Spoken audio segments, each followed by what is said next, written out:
Ar-rabi'u mura'atu tasydidatiha. Dan yang keempat yang harus diperhatikan pada saat kita membaca suratul Fatihah, yaitu menjaga, memelihara tasydid yang terdapat di dalam surah Al-Fatihah. Jadi tasydidnya tuh Bapak Saudara jangan sampai ada yang kurang. Ya, jadi benar-benar dibaca sesuai pada tempatnya masing-masing. Sebab tasydid itu menempati posisi satu huruf. Iyyaka wa iyyaka. Nah itu iyyaka tasydidnya harus dibaca. Kalau kita bacanya iyyaka na'budu wa iyyaka nasta'in, kurang. Sebab tasydid itu menempati posisi satu huruf. Sehingga jangan sampai kita baca Fatihah tapi tasydidnya tidak terbaca. Itu namanya cacat. Kalau cacat bacaannya, otomatis juga cacat Fatihahnya. Qala Syekhul Islam, berkata Syekhul Islam fi Fathul Wahhab, dalam kitab Fathul Wahhab, maksudnya Syekh Zakaria Al-Ansari. Ya, jadi Zakaria Al-Ansari itu dikenal dengan Syekhul Islam. Kitabnya namanya kitab Fathul Wahhab. Li'annaha, karena sesungguhnya tasydid itu hayatun, yaitu satu kondisi keadaan lil hurufil musyaddarati, huruf-huruf yang ditasydidkan. Jadi ada huruf ditasydid itu menempati posisi satu huruf. Fawujubuha syamilun lihayatiha, maka kewajibannya itu syamilun mengandung lihayati bagi kondisinya. Jadi sama seperti satu huruf. Jadi kalau tasydid kita nggak baca, sama aja kita nggak membaca satu huruf dari Al-Fatihah. Wal khamisu alla yaskuta saktatan tawilatan. Yang kelima, tidak boleh seseorang diam dengan diam yang cukup lama, saktah tawilah. Jadi kalau habis baca Fatihah dari satu ayat ke ayat yang lain, jangan terlalu lama berhentinya. Kalau terlalu lama namanya saktah tawilah. Dalam hal ini nggak boleh, karena dikhawatirkan nanti memutuskan mualat. Alhamdulillahi rabbil alamin, berhenti sekedar ngambil nafas. Ar-Rahmanir Rahim, Maliki Yaumiddin. Jadi dari satu ayat ke ayat yang lain, memang yang bagus itu waqaf, berhenti. Nah, ketika dia berhenti jangan terlalu lama. Kalau terlalu lama dikhawatirkan nanti bisa memutuskan mualat. Jadi sekedar kita ngambil nafas, silahkan, tidak apa-apa. Namanya saktah apa? Saktah ya qashiro. Kalau saktah tawilah tidak dibolehkan. Dikhawatirkannya nanti bisa memutuskan mualat. Ai mutlaqan, artinya secara umum bila uzrin, tanpa uzur. Fa'in wujida uzrun, kalau seandainya ditemukan ada uzur, kajahlin seperti bodoh, au sahwin, au nisyanin atau lupa, au i'yain atau bacanya terbata-bata, lam yadurra, maka tidak apa-apa. Itu namanya ada alasan uzur syar'i, ya, itu dibolehkan. Wasadisu alla yaskuna saktatan qasiratan, tapi yaksidu biha aibil qasirati qad al qiraati. Yang keenam, tidak boleh seseorang dalam membaca Fatihah saktahnya qasirah, tapi tujuannya dengan saktah qasirah ingin memutuskan qiraat, enggak boleh juga. Diberhenti sebentar, tapi berhenti sebentar tujuannya untuk qat'ul qiraah, memutuskan bacaan, tidak boleh. Bihilafi malau qasada qatal qiraati, berbeda ya malau qasada kalau dia tidak punya maksud memutuskan qiraat. Walam yaskut, dan dia tidak berhenti diam, pada tabdulu qiraatuhu, maka tidak batal bacaannya. Wa farqa zalika, dan perbedaan yang demikian itu niyatu qat'is sholati, niat memutuskan sholat, bi anna niyata, bahwasanya niat ruknun, itu ada rukun, fiha, di dalam niat tajibu idamatuha hukman, wajib terus melanggengkan niat dalam hukum.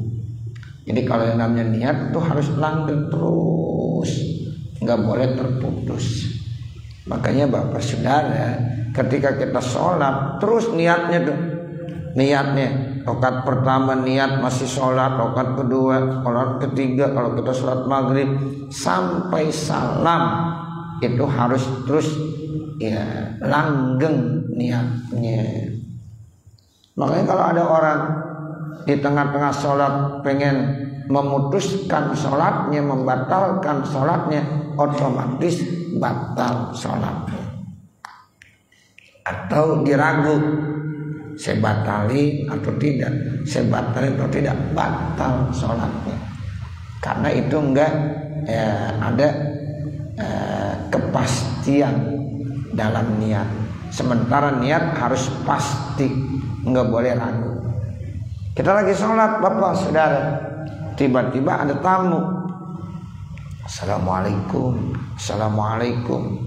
Kita ragu, batalin enggak, batalin enggak, batal. Ya, jadi nggak boleh ragu, mantep begitu. Atau digantungkan niatnya. Kalau hujan, gue mau batalin sholat, batal dia pada saat itu. Walaupun kagak hujan, ketika dia lagi sholat satu rakaat tiba-tiba terdengar suara petir. Ya, kebetulan dibilang kalau hujan saya mau batalin aja, itu jemuran saya mau diangkat. Saat itu juga batal, karena itu namanya ta'liqun niyah. Ya, dia menggantungkan niat untuk membatalkan sholatnya. Jadi otomatis saat itu juga sholatnya batal. Nah dalam Fatihah juga begitu Bapak Saudara, nggak boleh jadi langgeng terus idamah. Ya.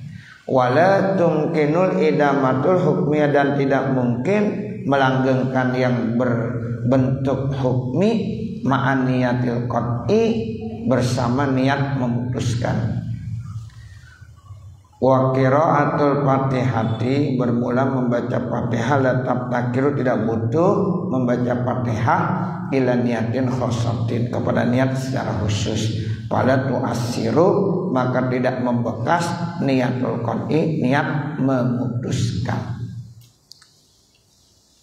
Wasabi'u, kemudian yang ketujuh, qiraatu kulli ayatiha, membaca ayat-ayatnya. Wa minha, dan di antara ayat Al-Fatihah al-basmalatu, basmalah ay amalan, diamalkan, la tikodan, tidak itikonnya. Jadi semua ayat-ayat yang di dalam Fatihah harus dibaca. Nah surah Al-Fatihah berapa ayat? 7 ayat. Makanya disebut as-sab'ul masani. Jadi surah Al-Fatihah itu memiliki 7 ayat. Basmalah termasuk ayat daripada Al-Fatihah. Makanya kita mazhab Imam Syafi'i itu punya pendapat bahwa kalau kita baca bismillah itu ayat daripada surah Al-Fatihah. Jadi ketika kita ditanya surah Al-Fatihah ada berapa ayat? 7 ayat. Ayat yang pertama apa bunyinya? Ayat yang pertama bunyinya Bismillahirrahmanirrahim. Ayat yang kedua Alhamdulillahirabbil alamin. Sebab nanti ada yang punya pendapat bahwa ya Bismillahirrahmanirrahim bukan ayat. Sehingga ketika dibilang surah Al-Fatihah berapa ayat? 7 ayat juga. Ayat yang pertama alhamdulillahirabbil alamin. Begitu. Tapi nanti siratal ladzina an'amta alaihim satu ayat, ghairil maghdubi alaihim waladdallin satu ayat lagi. Jadi tetap 7. Cuma ini bukan mazhab Imam Syafi'i. Kalau kita yang berpedoman pada mazhab Imam Syafi'i, nah maka basmalah itu termasuk ayat daripada surah Al-Fatihah. Sehingga kalau kita kagak baca, kagak sah sholatnya. Ada juga yang punya pendapat baca bismillahnya, cuma bismillahnya sir. Alhamdulillahirabbil alamin. Nah, ini masih bisa kita ikuti. Dia jadi imam, bismillahnya sir. Tiba-tiba yang jaharnya alhamdulillah, masih boleh kita ikutin karena dia tetap baca bismillahirrahmanirrahim namun sir. Nah, itu biasanya di Masjidil Haram, di Masjid Nabawi baca basmalahnya sir, sehingga kita nggak usah ragu-ragu, ikutin aja imamnya. Seperti Imam Sudais dan imam-imam yang lain. Ya, jadi kalau baca alhamdulillahirabbil alamin, bismillah jadi baca cuma sir. Tapi karena memang speakernya bagus, walaupun sir kedengeran.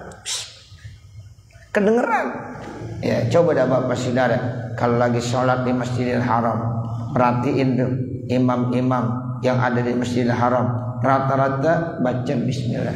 Syekh Balilah juga kedengeran banget tuh. Syekh Balilah kalau baca bismillahirrahmanirrahim, alhamdulillahirabbil alamin.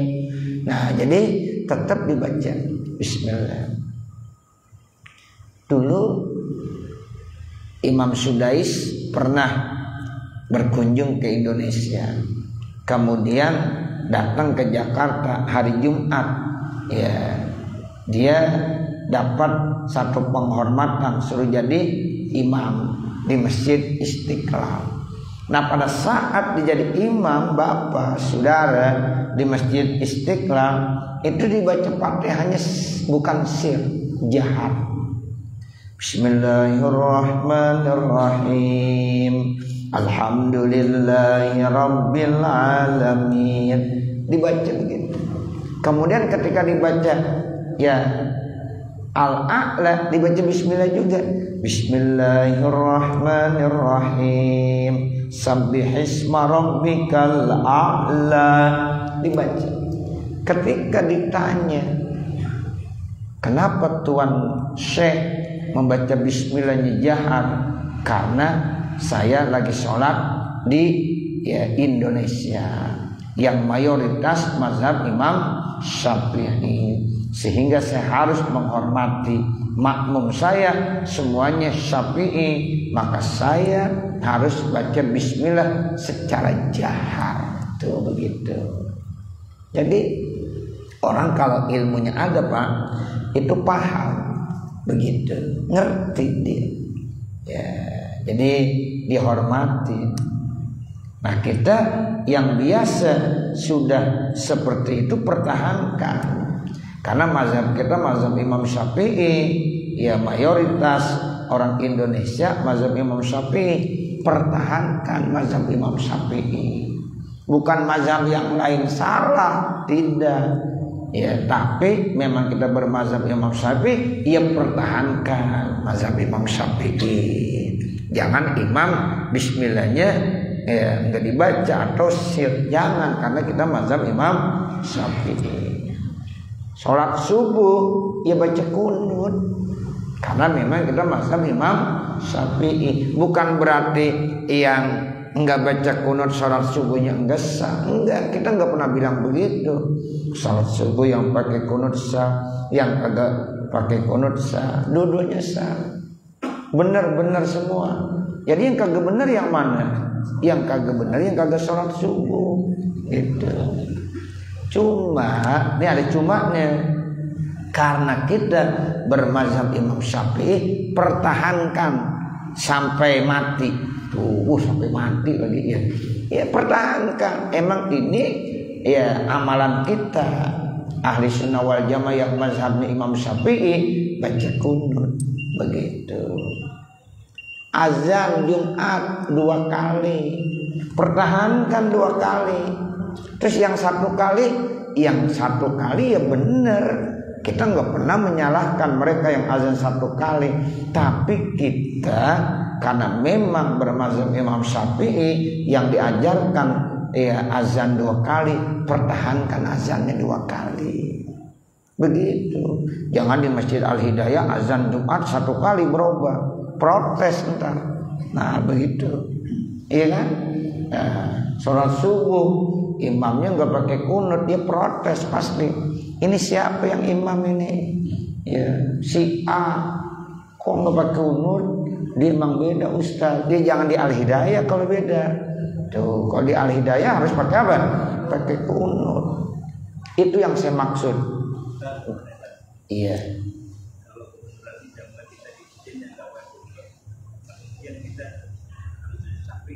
Oh begitu. Iya.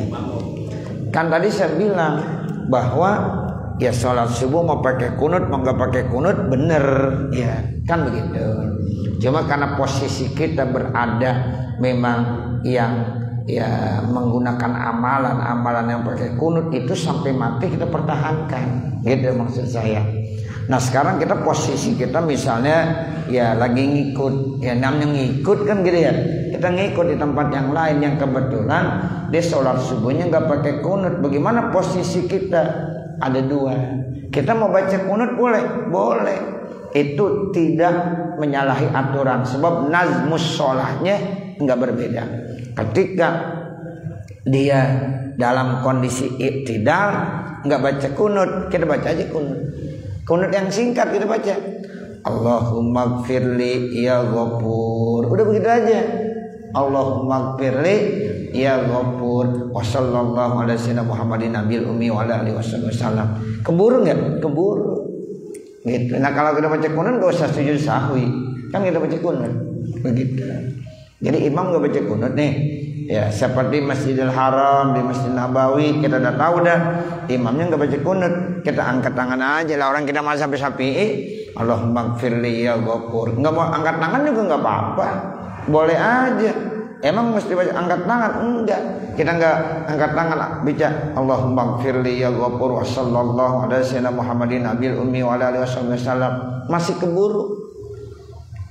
Seandainya nggak keburu imam udah sujud, kita masih boleh ya, ketinggalan 1 rukun aja masih boleh ya. Kita selesai kunut, imam selesai sujud yang pertama, kita baru sujud, nggak apa-apa. Kita nanti duduk ya, nanti dia sujud lagi, itu masih dibolehkan tuh begitu. Atau kita nggak baca kunut, kemudian apakah disunahkan sujud sahwi? Kalau seandainya imam ya tidak sujud sahwi, kita masih boleh atau diperbolehkan untuk sujud sahwi. Begitu Pak. Imam nggak baca kunut, kan biasanya disunahkan sujud sahwi. Kita anggap aja nih bahwa imam lupa kunut, begitu. Kita emang kagak baca kunut, lagi orang imam kagak baca kunut, ya. Kita anggap saja emang nih imam lupa nih. Nah, nanti kan disunahkan sujud sahwi. Nah, pada saat tasawuf akhir, imam langsung salam. Assalamualaikum warahmatullah. Assalamualaikum warahmatullah. Gimana kita? Ada 2 pilihan. Pilihan pertama mau salam boleh, silakan. Atau kita nggak mau salam, kita mau sujud sahwi, boleh. Imam tidak sujud sahwi, makmum sujud sahwi, boleh hukumnya. Allahu Akbar, disujud sahwi, dia bangun lagi duduk, disujud lagi, bangun lagi, baru disalam, boleh, nggak apa-apa. Nggak niat bisa tuh? Ya enggak, ya emang udah bisa, kan udah salam. Ya, assalamualaikum warahmatullah, assalamualaikum warahmatullah. Nah udah di luar imam, nggak usah pakai niat lagi, kita sujud sahwi. Nah begitu, iya. Tapi kalau imam sujud sahwi, kita kagak niat sujud sahwi, itu batal.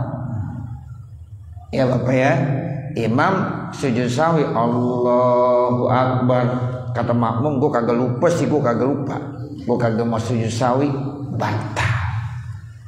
Paham gitu ya. Jadi ketika imam sujud sahwi, apapun yang terjadi makmum harus ikut sujud sahwi. Tapi ketika imam tidak sujud sahwi, makmum dikasih kesempatan dua pilihan. Opsi yang pertama, silakan di musalam nggak apa-apa, sama-sama imam. Seandainya di sujud sahwi juga diperbolehkan, sebab udah di luar, ya itu tidak merusak nazmus sholahnya namanya, begitu ya Bapak Saudara. Tapi kalau yang bisa merusak sholat nggak boleh. Contoh, imam sujud tilawah, makmum kagak mau sujud tilawah, boleh nggak? Nggak boleh.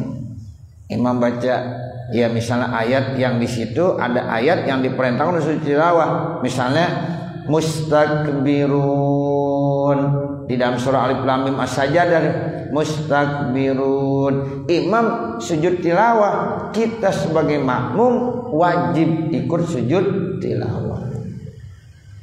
Tapi kalau imam tidak sujud tilawah, makmum jangan sujud tilawah. Wah, ini harus sujud tilawah kan? Imam enggak. Ya kita enggak boleh sujud tilawah sendiri. Imam tidak sujud tilawah. Ikutin.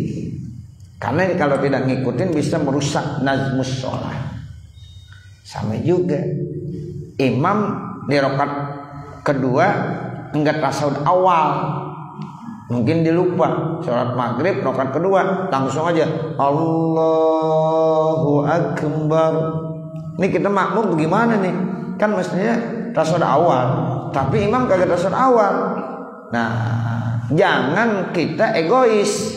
Gua yang bener, gua harus tasawuf awal. Jangan begitu. Ya, jadi kita ngalah, ikutin imam. Ya, kenapa? Sebab tasawuf awal termasuk sunnah abaan. Begitu. Kalau kita bertahan, batal kita. Kecuali kalau di muparokoh, dan muparokoh di situ tidak diizinkan. Kalau di muparokoh itu meluputkan fadilah berjamaah. Jadi nggak usah muparokoh. Habisnya Ustaz dia kagak sujud, ya enggak tasawuf awal, ya enggak apa-apa. Sebab tasawuf awal hukumnya sunnah abaan. Paham ya Bapak ya? Nah begitu. Jadi yang benar siapa? Imam. Ya, jadi kita langsung diri Allahu Akbar. Nanti imam sebelum salam sujud sahwi, kita ikutin sujud sahwi. Kalau imam kagak sujud sahwi, kita dikasih dua opsi. Kita mau salam ngikutin imam boleh, atau kita mau sujud sahwi juga tidak apa-apa. Nah itu begitu ya. Jadi terkait ya ngikut imam itu ada yang namanya nazmus sholahnya. Beda niat nggak apa-apa. Imam sholat wajib, makmum sholat sunnah boleh. Imam sholat sunnah, makmum sholat wajib, boleh nggak? Boleh. Jangan dibilang nggak boleh. Misalnya imam lagi ba'diyah maghrib, kita belum sholat maghrib, ngikut aja tuh dia lagi sholat tuh, ya. Terus ya dia lagi ba'diyah maghrib, kita usolli fardhu maghribi, boleh. Dapat 27 derajat tuh orang. Ya. Jangan imam yang diikutin ngasih kode. Ya begitu. Jangan gue lagi sholat ba'diyah lu ngikutin. Ya padahal nggak apa-apa. Ya walaupun niatnya beda, walaupun ada rokaatnya berbeda, nggak apa-apa. Ya jadi imam sholat ba'diyah maghrib 2 rakaat, makmum baru datang nggak tahu ataupun tahu, itu nggak ada masalah. Ya dia tahu bahwa ini imam ya ba'diyah maghrib bukan sholat maghrib, dia tahu. Saya belum sholat maghrib datang pengen dapat 27 derajat, udah aja sholat Allahu Akbar, boleh. Imamnya 2 rakaat, kita 3 rakaat. Imam salam, kita tinggal nambahin 1. Nah begitu. Dan itu dapat 27 derajat. Sholatul jamaati tabdulu min sholatil fardhi bisab'in wa isrina darajah. Itu hadis Rasul. Nah begitu ya. Contoh lagi bulan Ramadan, imam udah sholat tarawih, kita baru sampai, ya mungkin ada keperluan kali kita ya baru sampai rumah, pengen sholat jamaah juga sholat tarawih, tapi belum sholat isya. Nah sementara sholat tarawih syaratnya harus sholat isya. Nah bagaimana? Jangan sholat isya sendirian. Di sholat isya sendirian di pojok, sayang. Pengen dapat 27, ngikut aja sama imam. Kan imam lagi sholat tarawih, tidak apa-apa. Imam sholat tarawih, usolli sunatat tarawih rakaataini imaman. Nah 2 rakaat dia. Kita sholat isya, usolli fardhu isya'i arba'a rakaatin mustaqbil qiblati adaan makmuman ita'il. Boleh enggak? Boleh. Ya. Paham nih, Pak? Nah, boleh. Nah nanti imam salam berarti kita nambahin berapa rakaat? 2 rakaat. Selesai sholat isya baru kita ngikut sholat tarawih berjamaah. Kekurangannya nambahin sendiri ntar. Imam udah rapi 20 rakaat, kita baru 18 rakaat misalnya, ya tinggal nambah 2 gitu. Jangan kagak ditambahin, kata malaikat lu masih kurang lu. Ya begitu, tambahin. Ya, nah seperti itu ya. Ya ini terkait ya masalah-masalah seperti ini kita harus paham. Kita harus paham. Cuma kadang-kadang ada imam begitu, karena nih imam dicolek lagi. Kita mau ngikut imam kita colek. Ya, kata imam. Nah, begitu. Jadi kalau udah ngaji, dah nggak begitu lagi udah. Ya, dan memang kita kalau ngikut kepada imam nggak perlu pakai dicolek, nggak perlu. Ya nggak perlu, ya udah kita ngikut aja. Nah kita yang diikutin diem aja udah. Bahkan kita bisa dapat pahala. Wa ta'awanu 'alal birri wat taqwa. Nah itu dia termasuk menolong dalam kebaikan, gitu. Dapat ganjaran pahala dari Allah Subhanahu wa taala. Itu begitu. Jadi terkait baca basmalah begitu Bapak Saudara. Ya, jadi kita mazhab Imam Syafi'i, basmalah itu ayat. Tapi nanti ada mazhab lain yang memang basmalah itu bukan ayat. Enggak ada masalah, semuanya benar. Ya. Cuma yang saya tadi pesan, karena kita mazhab Imam Syafi'i, pertahankan. Tuh begitu. Karena amalia kita mazhab Imam Syafi'i, pertahankan udah. Nah sementara saudara-saudara kita yang punya mazhab lain nggak apa-apa, benar juga semuanya. Sebab mazhab di dunia ini yang muktabar kan 4, yang muktabar 4. Ya, kebetulan Indonesia, Asia Tenggara mayoritas mazhabnya Imam Syafi'i. Begitu. Makanya kita kalau di Mekah, lagi di Madinah, itu kita bisa lihat. Ya cara-cara so kadang-kadang berbeda ini, berbeda itu. Nah kalau kita tahu ilmunya nggak ada masalah. Ya makanya kita nanti baca ya as-sholah ya pandangannya dengan 4 mazhab. Tuh saya ada kitabnya tuh. Ya bagaimana cara sholat menurut mazhab yang 4. Mazhab Imam Syafi'i, mazhab Imam Hanafi, Hambali, Maliki. Nah itu. Tapi sebagian mayoritas sama. Ya, cuma ada beda dikit-dikit saja. Nah, seperti itu. Ya, jadi ini semuanya benar karena semuanya berlandaskan ya ayat-ayat Al-Qur'an dan ya hadis-hadis Rasulullah sallallahu alaihi wasallam. Cuma ulama nanti ya ketika ya memahami konteks ayat dan hadis itu cara pandangnya berbeda. Padahal sama.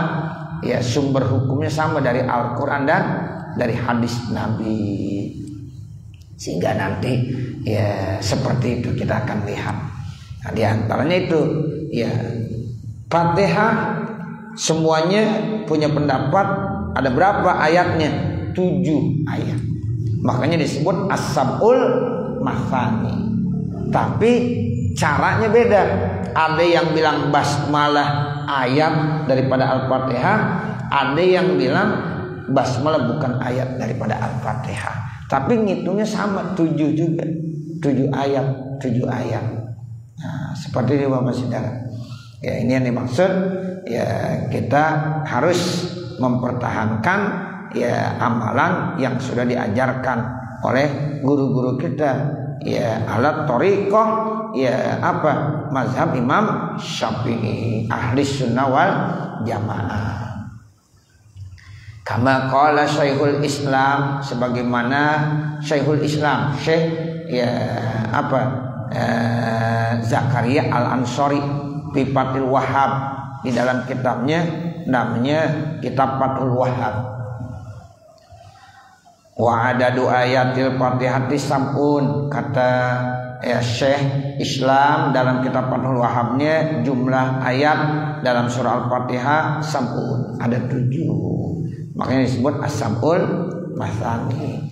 Wa amma adadu kalimatnya, adapun jumlah kalimatnya itu patisun wa isruna kalimatan.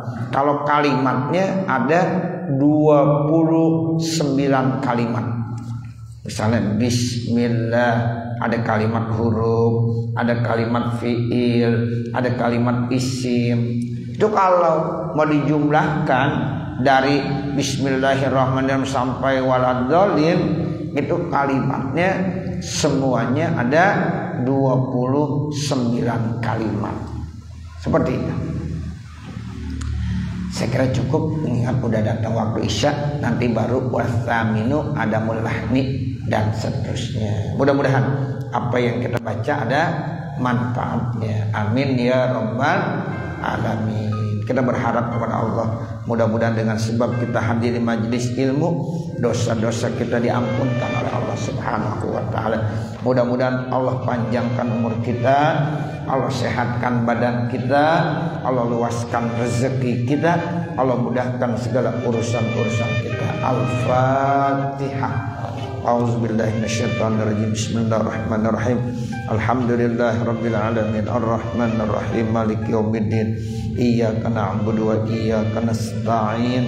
Ihdinas siratal mustaqim, siratal ladzina an'amta 'alaihim ghairil maghdubi 'alaihim waladdallin. Rabbighfirli wa liwalidayya amin. Bismillahirrahmanirrahim. Alhamdulillahirabbil alamin. Hamdan yuwaffi ni'amahu wa yukafi mazidah. Ya Rabbana lakal hamdu wa lakas syukru kama yanbaghi li jalali wajhikal karim wa li 'azimi sultanik. Allahumma shalli ala sayyidina Muhammad wa ala ali sayyidina Muhammad. Allahumma inna nas'aluka ridhaka wal jannah wa na'udzubika min sakhatika wan nar. Allahumma shrah lana sudurana wa yassir lana umurana warham amwatana washfi mardana waqdi hawaijana wahtim bisolihati a'malana birahmatika ya arhamar rahimin. Rabbana atina fid dunya hasanah wa fil akhirati hasanah wa qina azabannar. Wa sallallahu ala sayyidina Muhammadin wa ala alihi washabbihi wasallam. Walhamdulillahi rabbil alamin. Wassalamualaikum warahmatullahi wabarakatuh.